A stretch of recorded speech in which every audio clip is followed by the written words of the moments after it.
Hey everyone, and welcome back to another episode of Anime Deep Dive, otherwise known as Go for it, Niall.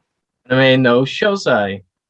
There you go. I know it's been a while since we did an episode, but we're back and we're coming in with the punches, the old punches. We're going retro. I'm going to throw you over to our wonderful host. We're all hosts, but our wonderful other host with his shaved head. Look at it. It's beautiful. Oh my God. Look at him. And he's going to give you an introduction and a little brief history of the anime that we're deep diving into today. Yeah. So today we decided to go with something, as Lorraine said, retro. And we decided to pick like almost a cult favorite in Trigun. Like Trigon is like it was originally written. It's a manga that was written and illustrated by the artist Yasuhiro Naito, and the original manga ran from 1995 to 1997. Now that did get continued on with under the name Trigon Maximum, and that ran all the way to 2007, which it's a long time, like for a continuation to go. I mean, for the like the anime's original run was like for 26 episodes, and that ran from like April till September. Like, yeah, such a short time. Like, I know 26 episodes, but I mean, like, that's such a short time for an anime to be around and then to kind of make the impact that I wanted, really. Well, you also have to take into account of the genre and the era that it was released in. Most animes were short and sweet, 26 episodes. Like Cowboy Bebop is another great example of that. It was short, very, very poppy. The story was condensed enough, but it caught you. So yeah, it was kind of like a product of its time in that regards. Yeah, definitely. Like, not only that, like the illustrator, like Yasuhiro, he was a real fan of like Western movies, but he wanted to give it a nice twist that it was almost like with the sci-fi feel, and it it it just works. Like for what is supposed to be like a lawless kind of land, like it there's a lot of very human qualities in it. Yeah. Like mainly showcased by Vash, like the main character. Like So an outlaw with a bounty on him, like a massive bounty on his head. Like 60 million. 60 billion double dollars. 60 And billion double dollars. but yet when you see the character, he's a complete pacifist. He doesn't want to hurt He's people. such a derp. He's so stupid and I love him. I do. But yeah, the thing that I find with animes around that time especially is they were catering to there was a kind of like a phase going on. You had like Cowboy Bebop as well, was outlaws, bounty hunters in space that weren't exactly abiding by the law themselves. And then you had Outlaw Star, which was again another one that was along that line. So these rebels that have a heart were in vogue. So it was, again, as I said, a product of its time. Definitely. Like Vash, he's a great character because he's so lovable, and with the story of the anime or the manga is that like you find out bits of his past because he doesn't remember. Yeah. He remembers bits and pieces, but we get glimpses here and there throughout the series. And I mean, I just love the fact that he's constantly being followed by an insurance company to make sure that he doesn't cause any trouble. Keep the collateral down. Keep it down. We don't want to pay out money. Make sure he doesn't do anything again. It's like, yeah, that, and it's not even him that does it. It's actually just a product of him being there. Yeah. Yeah, it's very unfortunate. He is an unfortunate sod, such an unfortunate sod, but he's got a heart of gold. Mm. Um, yeah, like I mean, there's a lot to unpack in Trigun. There is a lot to unpack in Trigun. Anya, what would you say you found to be the main gripping point of the story for you? Well, it'll probably be him and his brother, and like the whole shit that goes on between them two, because like it's you don't really know what's happening with him. You know that Vash has something going on in behind the scenes. Like he's not telling the girls what's actually going on, why Yeah. he is the way he is, and why he won't kill people and stuff like that. Like he will shoot somebody and then he will go over and heal that person because he doesn't want them to die. Yeah. And it's like, you know, obviously he doesn't want to be like him and his brother. It's a very big thing with them too, because he doesn't want to be like him. And you know, he doesn't want to kill people. And he also what's the girl's name? What? Millie? Meryl? No. The one he promised. Ren. Yeah, Ren. He promised Tor that he wouldn't ever do that. Do you know what I mean? And it's like, but at the same time, Vash, he like, as you said, he has a heart of gold, and he will do himself in rather than hurt anybody else. Or he's a fool. He's an idiot, because he will go after a girl that's clearly on the bad side, but he will just keep going after her because he doesn't think she could be that mean, you know, and stuff. Yeah. The thing with me that I found most interesting for Trigon. Okay, before I even get into it, I'm going to discuss my introduction to Trigon. So I'm a college student. I have only really had experience with the cutesy anime of card captors and some Yu-Gi-Oh! And Pokemon. You know, it's like, I love anime. I've been watching all this anime on television. And then I'm in college. And they're like, hey, we're going to be having an anime watching party afterwards. You want to come? And I'm like, oh, well, yeah. And they put this on the television. And I was like, what is this? Because it's got guns, violence, it's hilarious. The animation style is so, there's no other word for it, janky, because this is like, what are proportions even? Like, I can physically bend in half, but that's fine. I'm not broken.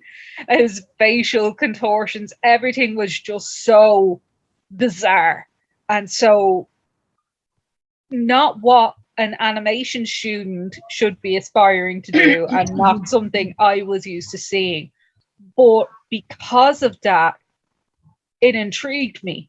And as an animation student, I could also tell the quality of the animation was amazing. It was janky, it was crazy, but it was so well done. So yeah, that's what drew in for me as well. But at that time, I had started to be introduced to the whole steampunk phase and gothic phase and things like that as well. And Trigun was almost pseudo steampunk.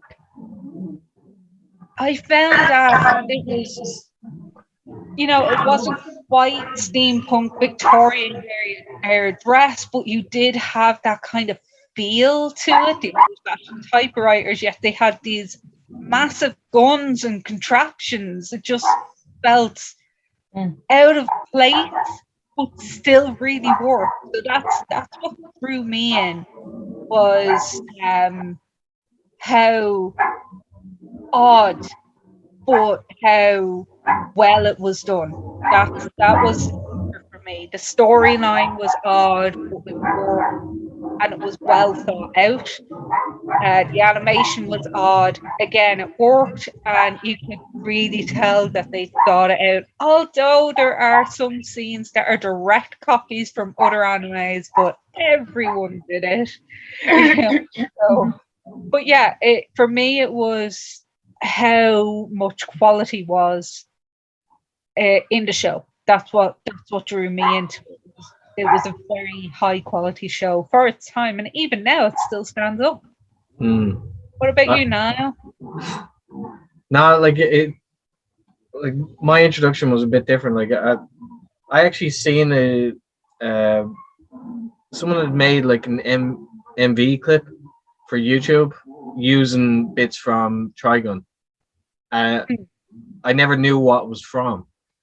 So like for ages I was just like, that's a really cool looking character. It's like, but didn't know what it was from. Then eventually someone made there was another one.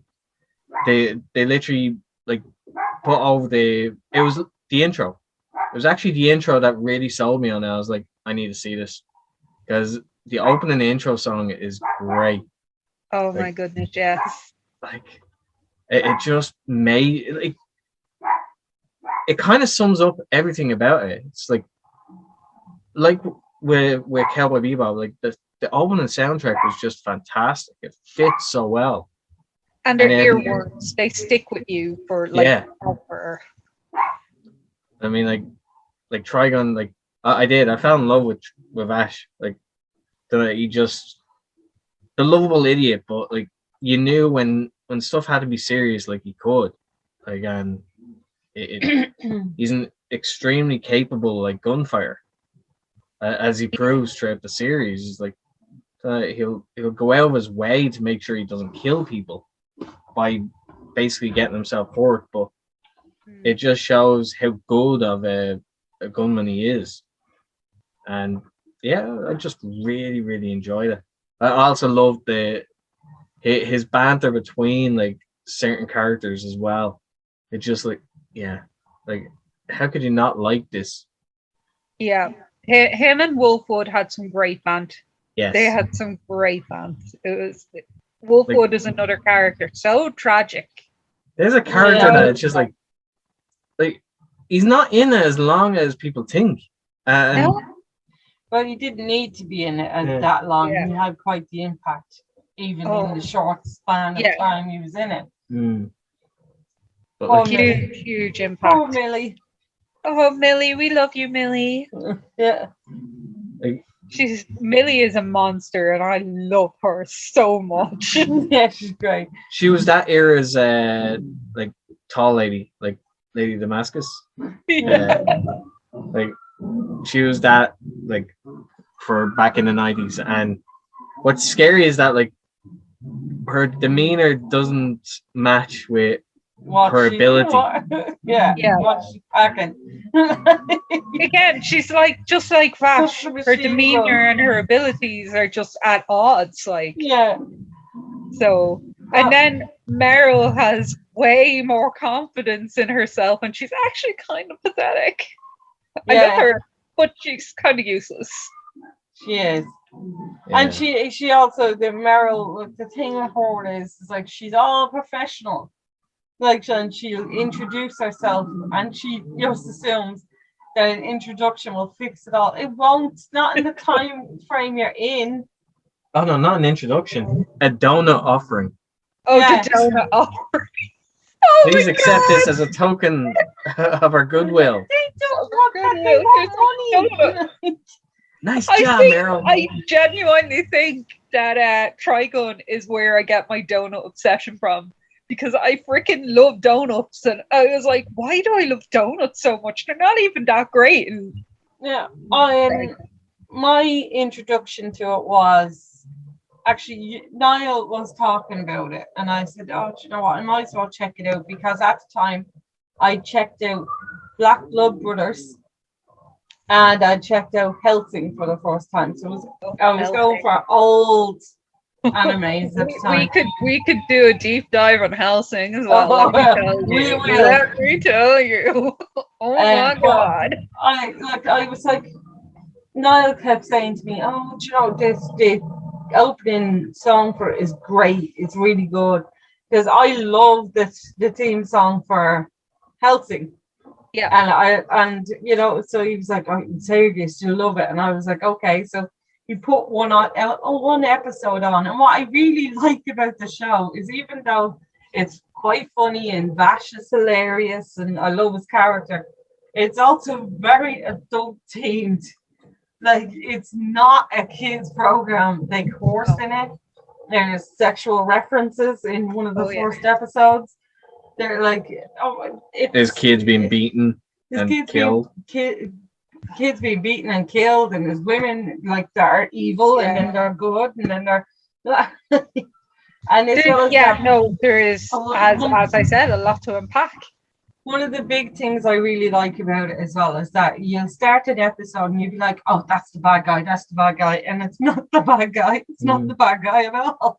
It's like the whole episode is like, "Oh, I got you, I got you." It's also amazing how blown out of proportion like his reputation and his like first episode. You're Mr. Vash the Stampede, aren't you? It's like, oh, because he's big, he's tall, and he wears red, and he's a womanizer. It's like that's the real selling point. It's like he's a womanizer. How is Vash a womanizer? Well, in all fairness, women tend to fall for him, and he's like, "Okay, bye." Years. Same way he falls for the bad girls. So like this, I mean, what was it? One of the first episodes, the girl he's trying to protect and somehow ends up managed outside Millie's window because she's changing. Because he's trying to get into your one's room. Like you're being a creep right now. Yeah, he was trying to. Like I did find with Trigon, again, product of its time, I will say that repeatedly in this, that they did have the structure of, hey, look at this show, it's got some dark themes to it, but it's lighthearted, and we're going to draw you in with this real fun, quirky character. Isn't he great? Isn't he funny? Wouldn't it be awful if he had a tragic backstory and had some awful things happening to him? See, as well as the formula for any anime ever. Yeah, but as well as that with Vash, I agree completely. With Vash's character, though, it's like that there's something, but you can't figure it out until later on when it's actually revealed. It's not like with other anime characters. Like, oh, what's happening to that character. They're just waiting to tell you. Like, but it's like quite clear. But with him, he's like so nice and so like goofy and chipper and like for a good majority of the time, you're just like you're kind of like Meryl. It's just like, how can this be like Vash the Stampede, the same person that has a $60 billion like bounty? Like, that can't be him because they don't believe it. Yeah, because his demeanor does not match up to that kind of bounty. That's why Millie is so good a character compared to Meryl. I don't hate Meryl. Don't get me wrong. I don't hate her. But she needs to get off her high horse a little bit. Oh, yeah. No, I felt the same way with her. I really did. Like, I wanted to like her, but it was like... She's a very irritating character, though, in the sense that she doesn't even do anything that's particularly irritating. It's just her demeanor. I think it's too headstrong. Yeah, she's a little like, whereas Millie's like, free the bird. Millie is a baby, and I love her. This is the thing and you found it a lot with anime around the early 90s. They had forced relationships. I did not like Meryl and Vash as a couple. I didn't like it. Yeah. But because they've been traveling around with each other and they've been doing this and they've been doing that, of course they have to end up loving each other. Hated it. Absolutely hated that pairing. I preferred Bash and Wolfwood. Oh yeah. Yeah. It's like, Billy deserved Billy. Wolfwood as well. Yeah. There's nothing saying that they couldn't have been in a menage a trois. I'm just saying. I feel like some of the characters in that show, they just have such a hard time. Like I feel bad for Bash with the amount of shit he's had to go through. And it's like he didn't even deserve that bounty to be put on him. Like, but you also end up feeling bad for Vicious. Yeah, because such a badass name. You mean Knives? Knives. You're getting Sorry, mixed I'm getting mixed up. That's Cowboy Bebop. Knives. Yeah. The thing about Knives was he was an awful person. He was an awful man. He did terrible things, and he was just completely ruthless. But when you find out his backstory, you're like, oh shit. Oh, that explains everything. And it doesn't excuse it, but it explains it. Like exactly. It's like if he had the care, that's a sentence that Vash had. If he had the same level upbringing and he was jealous and he was jealous, neglected. Yeah. And like, to a degree, like I say neglected, but like it's to a degree, yes. But it's mainly just that he was jealous. Yeah. Like, and he was more so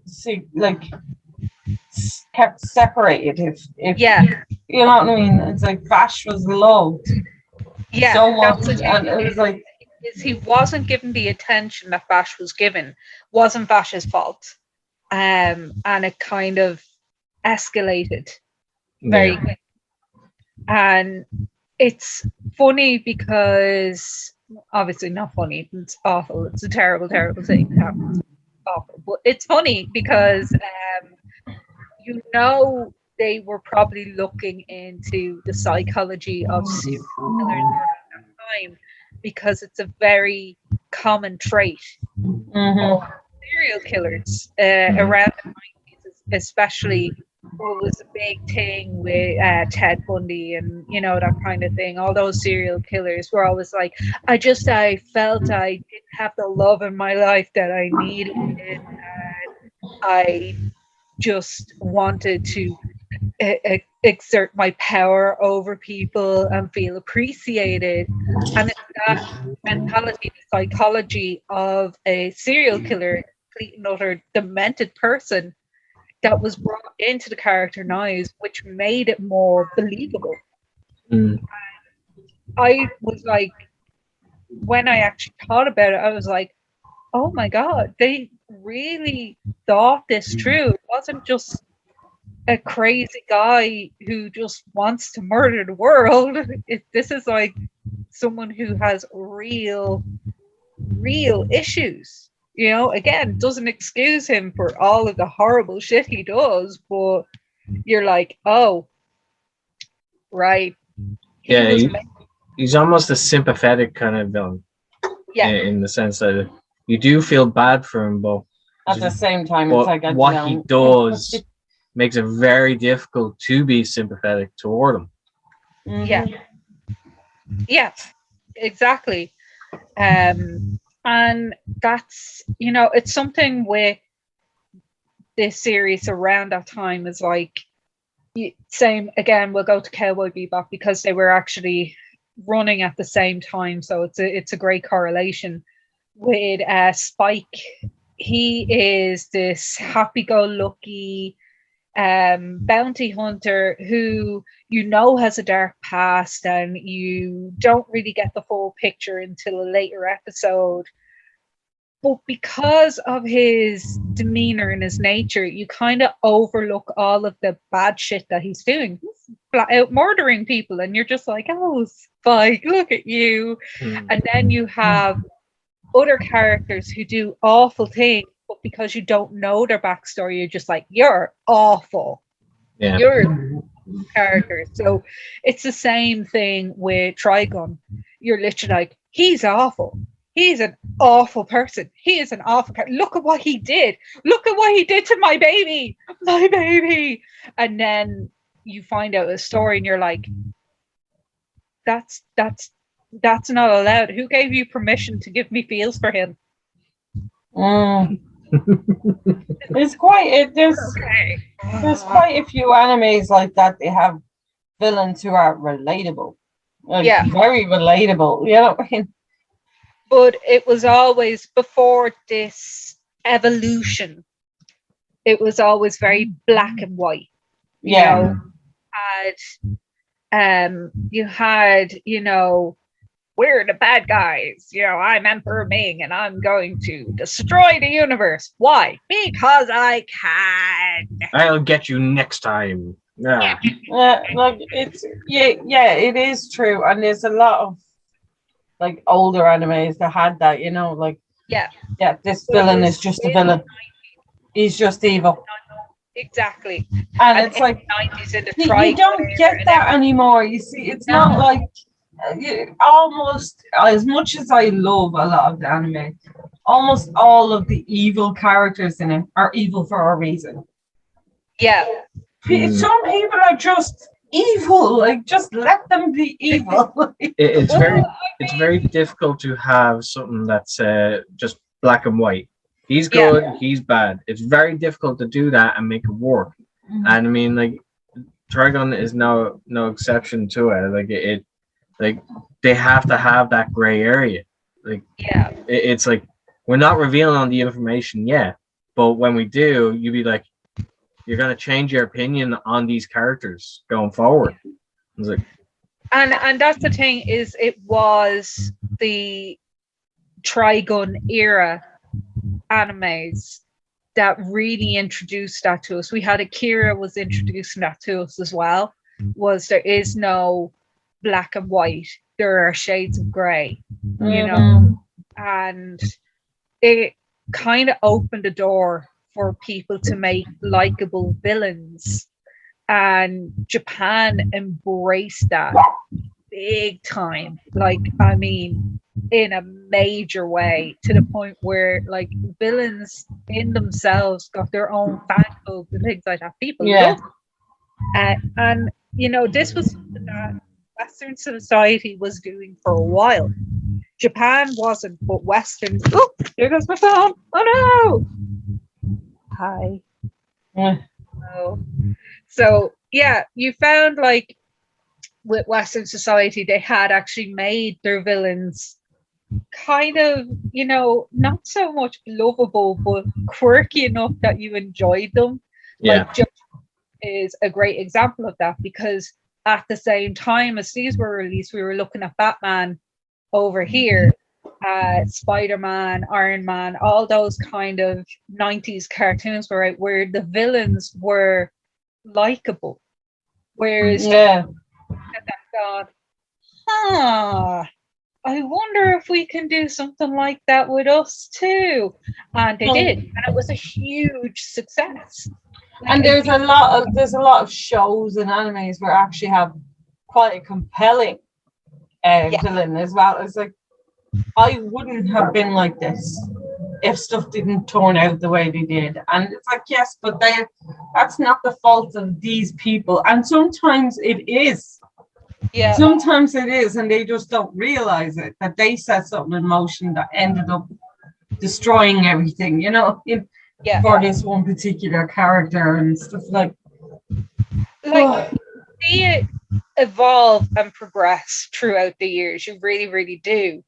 But like jumping 10 years down the line from it, you have Blood Plus, for instance, where the villain is again her sister. It's like brother villain. This is her sister, and she is the personification of evil. you know, she's just doing this because it's fun. She seems to be like really awful, but then you find out that she's being groomed to be that way. She's manipulated and she's just a child who doesn't know any better.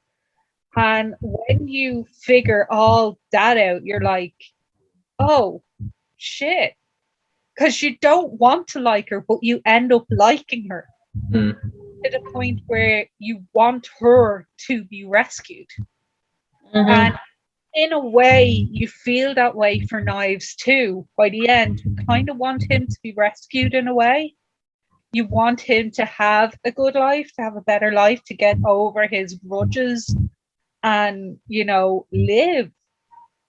But ultimately, he doesn't. You know, again, it's a very complex but a touching storyline that really rips at you. Yeah. It, and it's a little bit late, but spoilers. Actually, do you know what? No, I'm going to do a disclaimer. You can edit into the front of the thing. Okay, disclaimer. This podcast is going to have a lot of spoilers, like a lot of spoilers. If you haven't watched Trigun, why are you even watching this? Oh my god! But yeah, we appreciate your views. Thanks. Don't forget to subscribe and hit that thumbs up. Gotta get that in. like with it, like now I find it's the same with any good anime, is that like they have, so you can tell that the writers had so much fun coming up with certain characters, because even if they are the villain, you can tell it's like there's just enough like personality there that you're actually rooting for them at one point. Yeah. To the point that's like okay, like may not be everyone's favorite, but like Dragon Ball, you look at Vegeta. Vegeta is a great example of someone that starts out as a bad guy and gradually makes the transition. People love like him because he's the opposite to Goku. Yeah. He's the brash, in your face, not afraid to like prideful like fighter, but he's so the way he carries himself like a prince, like what he's supposed to be. Because he is. He's the same prince. Yeah, but like it makes him really cool. Like, and it's very endearing to watch his transition as well, because he's interacting with characters he wouldn't normally be. Dragon Ball lines. His power level, it's over 9,000. Yeah. If you do the bridge, why do you sound so bored? It's not a threat. Not to be, at least.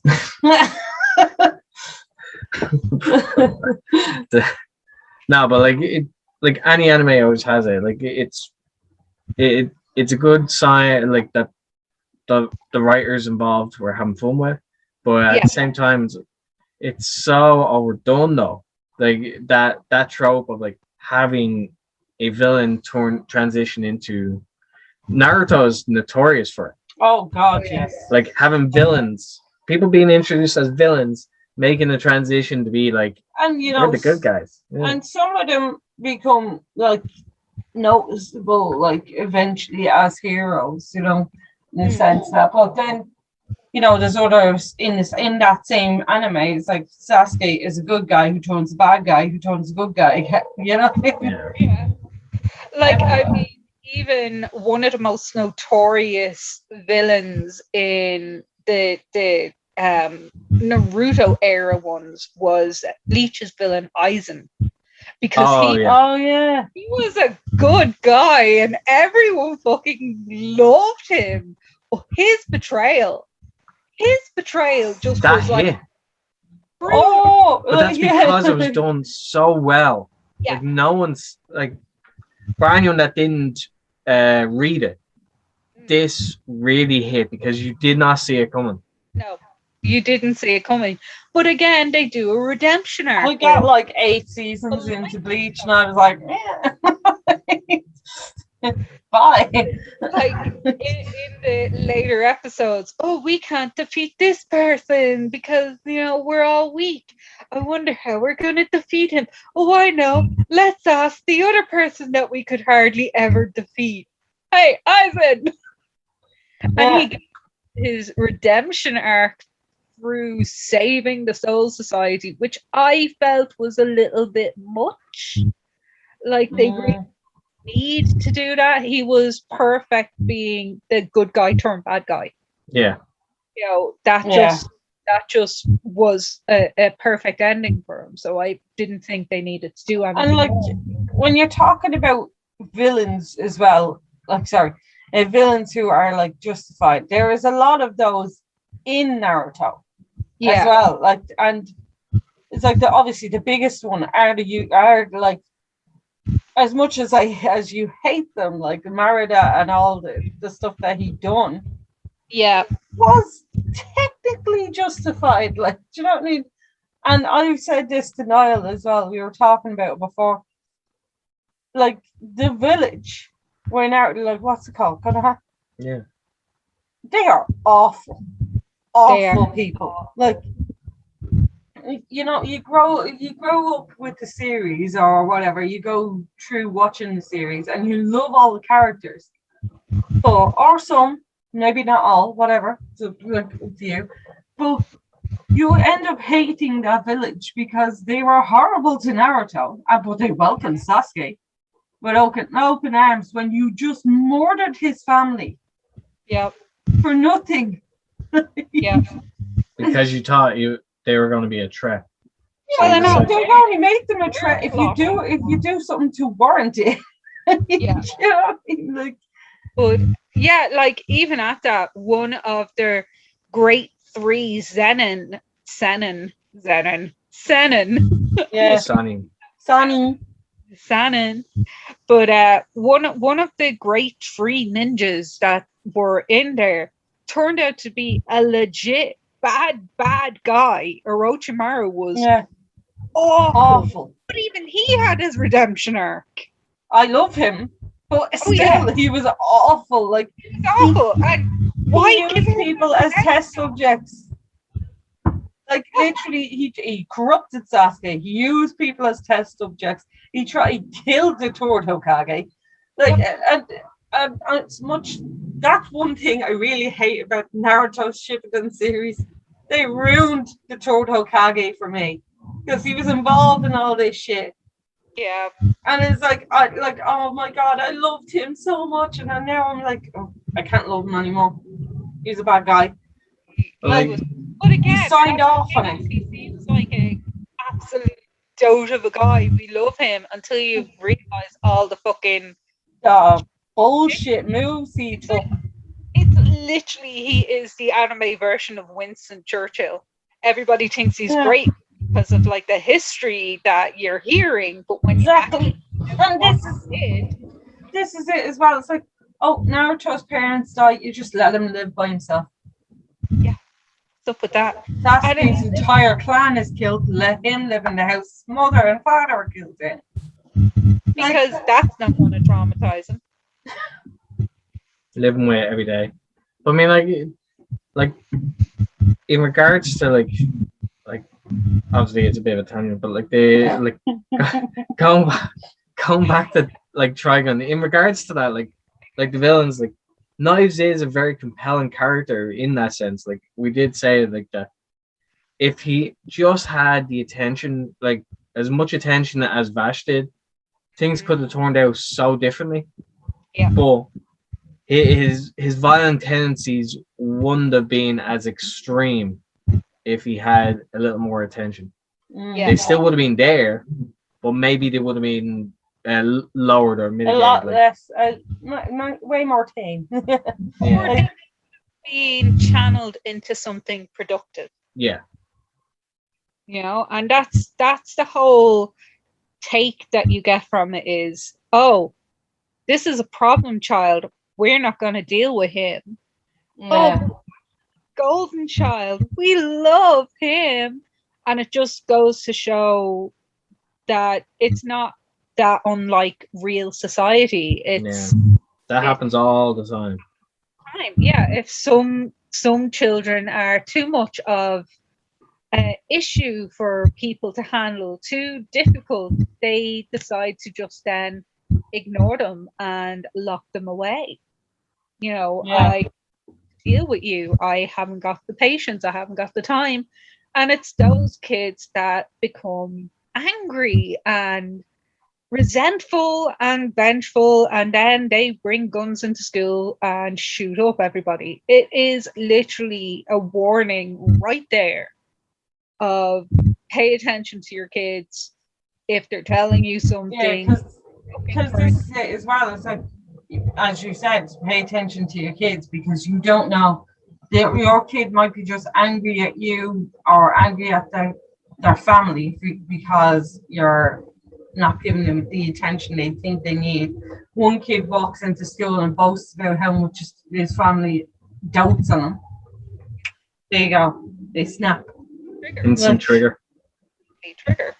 And it's something that we have seen in animes and cartoon series for decades now. And it still boggles my mind that a lot of people haven't clicked like, oh, well, maybe I should pay more attention to what my kids actually want me to hear instead of my ideals on them. Happens way too much. I think a lot more people should actually like give Trigun a go because like it is very good. Like just shut your brain off for the first time watching through it. And then second time, that's when you can actually like watch it and start like picking up on the little nods or references to different things throughout the series. I mean, throughout the whole like series, you're getting references of that cat. Random black cat is always in every episode. That black cat is big. We love that black cat. And for those of you who don't know what the black cat looks like, it looks like this. It's great. It's so cute as well. I love this black cat. And in case you're wondering why I randomly have that black cat in my house, it's because one of my favorite and one of my first things that I got from Forbidden Planet years ago is a nice diorama. Very nice. But yeah, like there's little things like the black cat, like his beer bottle as well, and his generic sunglasses. But I had something, and here's the cat again. Got a little cat with it. Hey. Yeah. But you also had his chance to disguise himself so ridiculously with like glasses like this. Oh Jesus! He had the weirdest ideas of what would work, and for some reason they did.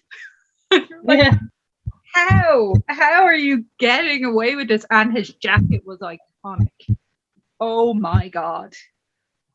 And this is it as well. Like literally every time they come across a new character, and they never understand that that's Vash because they can't believe it's him. Yeah, he's so like out there, you know. He's like how is this crazy, fairly stupid, sweet guy who doesn't actually want to hurt anyone? Bash the Stampede, the guy who can wreck an entire village in a day. The humanoid typhoon. But I mean, like you talk about like characters who are instantly recognizable. Bash is one of them. Because like he stands out with his look, like obviously the blonde spiky hair, the yellow glasses, the red trench coat, like duster trench coat, and obviously like his robotic arm, as it were. Yeah, sorry, people forget that he has a robotic arm, but like we touched on it a little bit earlier. It's like he is covered from head to toe in scars and war wounds of previous encounters, like throughout like his journeys. And I mean, like it's also like it's a reminder of how much he actually avoids killing people.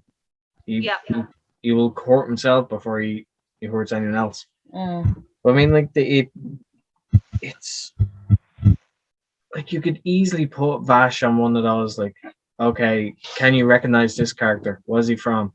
It's like, isn't that Vash? Like, or the Stampede guy? That's like, you still remember it though. Yeah, it's the glasses, especially. People are like, "Oh, I know them glasses," and they will say one of two things: "Is those them glasses from that Helsing. show?" Or they'll say, "Is that them glasses from Helsing?" Because they're both similar. Yeah. Those Like, glasses, man. Them glasses. like I did, like I love Helsing. I noticed that like years ago. I was like, wow, like did people go to the same school? Because like you had Vash and then you also had Alucard, who's like like all red, Yeah, all glasses. Only you wore a hat and he had black hair. Yeah, but he's a very different character. Yeah. Very different character, right? Some now. Ozzy Osbourne looking motherfucker. He also has the glasses. That makes me happy. Mm. Proud. Like These glasses just smile. apart from like the manga and the series, like it Yeah. did actually get like an animated movie like back in 2010. It's like the Badlands Rumble, and I mean I haven't seen it. Like We have it. we have it, but we haven't seen it. It's just I don't like. I know the animation quality was considerably upped, like compared to the series. Yeah, obviously compared to the series, what I found was with the animation quality of it was up from the series, yes, but I didn't feel it was as good as it could have been, and that's being blatantly honest. I felt like compared to other animes out at that time, kind of coasting through with it. Now I can understand because the studios weren't making that much money and they closed down fairly soon after that as well. But you know, it's kind of heartbreaking when you actually think about the studios that made some really iconic things that we're watching now through Netflix and you know other streaming sites, and those studios are gone. You know, going to produce anything again, which is really heartbreaking because their work was such a huge inspiration to anime artists and manga artists throughout the world. You know, to this day, people still cosplay and write fan fiction and, you know, generally just love Trigun. To this day, people are still discovering Trigon for the first time. And the fact that it's so old, 30 odd years old, and people are like, yeah, this is really good quality. And it's like, it's old. It's really old. Yet it will stand up to. It's very unique. That's the thing. Because even though there was, as you said yourself, around it, when they came out, there was a lot of animes like it. It's not like it in similar, you know, design and stuff like that. It's still unique in certain aspects of it, like At the time that people were going for. Yeah. Like I now I don't think we would have enjoyed Vash as much as we did unless we had like really good voice acting. Yeah, I mean like Vash is voiced by like the very talented Johnny Young Bosch, who for those that don't know was a Power Ranger anime ever. And yeah, Charles Stone, you'll find out that he's been in it in some form. Like he's the voice of Ichigo, he's the voice of like Jesus, he's done voices in Naruto, like he voices Nero in Devil May Cry series. It's but like he voices so many that he's almost like Chris Sabat in that sense. Like he just appears in everything. He does. He does. Him and a few others. You're just like, oh, that's such and such. Yeah. No, I agree with you on that. But I was watching it in Japanese, So the voice acting in the Japanese one is it's on another level. It really is on another level because obviously it was animated around those voices, so it just works even better. And that's the thing a lot of people don't even take into consideration is people who are dubbing an anime, they're having to almost match their voices to the lip syncing rather than the other way around. So that's why you get that awkward pause in voice acting. Like, you bitch, I'll make you suffer. It's awkward because they're trying to match it up with the lip syncing. That's already to a Japanese voice. So it's not easy for voice actors. So as Niall said, very, very talented to be able to make it work and make it work so naturally as well. Like he made the character so endearing. Like he had the heroic voice from being like involved in like Power Rangers, but like that's partly why he got into voice acting because like studios like just said you have a really good hero voice. Have you ever thought about like voice acting? And it's like, and he's been doing it ever since. But like, it's for the voices. Like, yeah, I don't think Vash would have worked. It's hard to imagine it being done by someone else.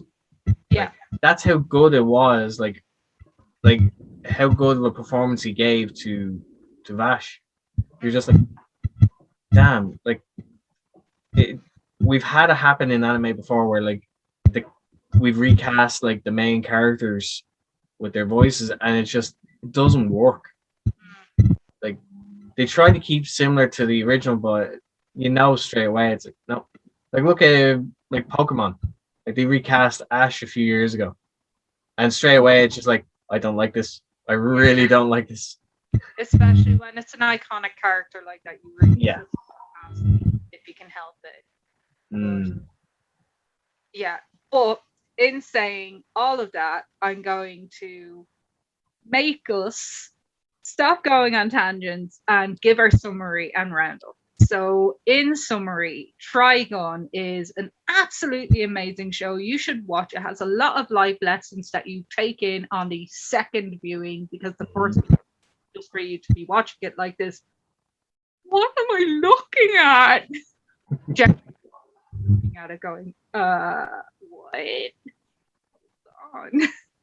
On. If you like steampunk, if you like post-apocalyptic kind of storyline, and if you like someone who's just a bit of a lovable derp, it's definitely something you should give a look into.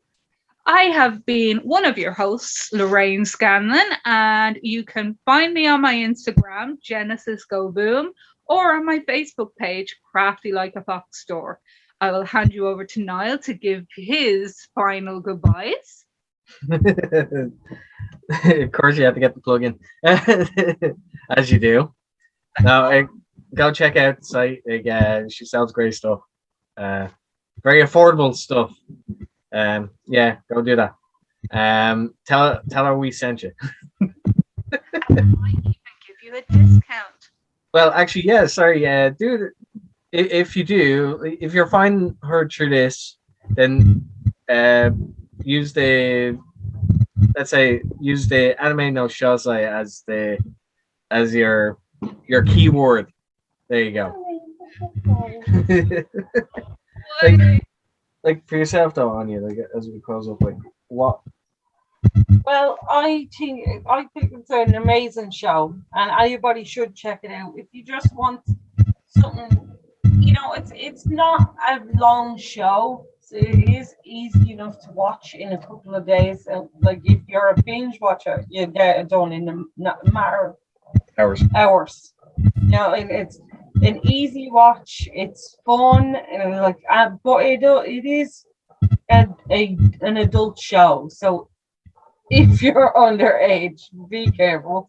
There is some strong language in it as well, and adult theme. Let's just say that. So it's really, really good. So you should check it out. I've been one of your other hosts. My name's Áine Farrell. You can find me on Facebook and Instagram and Twitter. I'm very rarely online, but you can add me as a friend. So like yeah, like I agree with the two ladies here. Like it's definitely something that you should go check out. Like it's I would rank it highly on my anime list, but um like definitely let us know your opinion. Like throw us a comment or shoot us a message, because like we'd love to hear your thoughts on it if you agreed with. Yeah, please do. It's down below. It does really help. But like Trigun's just a fun anime. Like full stop. Definitely check it out, and check it out more than once. And yeah, you can follow me on socials. Foxy Bros, FoxyBros.retailer on Facebook, and Fox Now on Instagram. So there you go. I sell stuff as well, but like, yeah. No, but in the meantime, that like, this has been like Anime No Shosai, and we've covered Trigon with this episode. What we do next, we'll keep it. Bash for life. Scruffy home for life. Bash for life. No, but like, thank you very much for checking out this video, and hopefully we'll see you again in the next one. Bye-bye. Bye-bye. Something you'd like us to cover in the future. We do have a couple of things listed out already, but we're always interested to see what you would like us to talk about. Bye. There we Bye. go.